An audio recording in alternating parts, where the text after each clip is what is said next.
Hello there, this is Jason Turner. So we've discussed a few aspects so far of team synergy and the process involved of making our presentations and projects. And we discussed a little bit about conflict management and resolution, which honestly, team synergy has been on the same page pretty much the whole time. We have had really no conflicts to speak of. The main reason being open communication and respect for each other. I'm going to talk a bit about how we communicated with each other throughout the processes of our various presentations. Essentially, what we've done is stuck to the basics.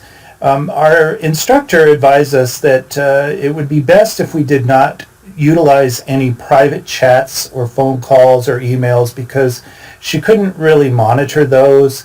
And she wanted to get a good perspective of how we communicated in class as far as evaluating us and so forth.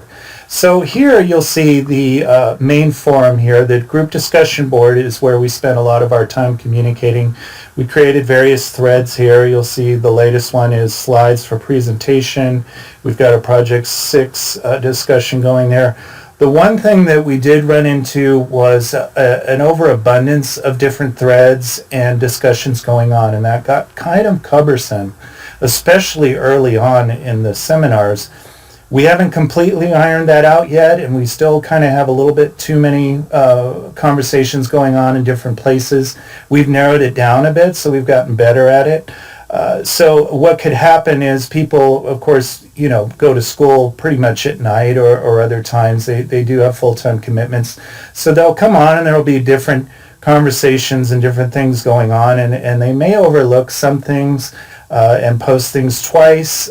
Some questions will go unanswered.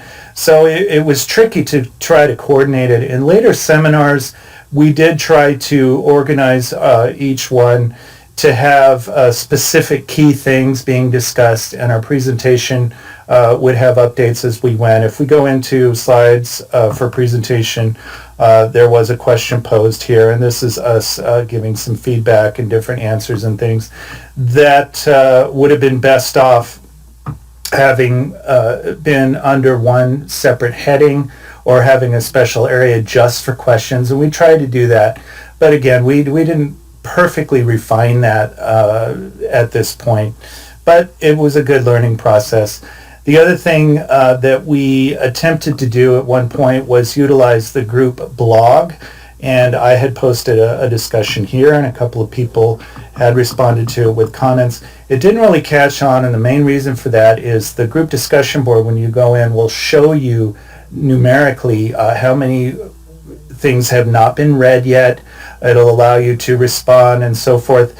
This particular group blog does not necessarily tell you right up front that there's discussions. It doesn't alert you that there's discussions going on and that there are things that haven't been read yet. So it was a little trickier to keep track of that, and along with the discussion board going on, we really didn't utilize much of this at the end. We had one little conversation, that was about it.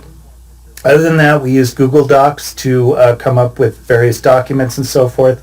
And here you'll see that at one point I had created a Gantt chart, which was to track our progress and milestones, timelines for our projects and so forth. And when I did set that up, I invited everyone to participate, and that submitted an email. So here you've got an email that went out to everybody, and here a quick reply. So that was another slight bit of communication that we had going throughout our processes. Lastly, I personally, and others may have done this too, I personally have an app on my phone because I want to stay in touch with what's going on at any time, and I may be out of the house or something like that. So Mobile Learn is something that I use for my Android phone, and you'll see here just a quick screenshot there of the discussion board and things like that. So I can also keep track of things in a mobile way, and that's been pretty helpful for me to be able to stay on top of things with the group. That's really about it. Again, just very basic with the discussion boards and some things to iron out as far as the various conversations going on. So we had to try to simplify that as best as we could over time. And we didn't ultimately perfect it, but we still did okay. We kept on track. We communicated well with each other, and we produced really good work, in my opinion. So with that, I'm going to hand it off to our next speaker who's going to talk about professional behaviors and ethics for the group. Thanks for watching.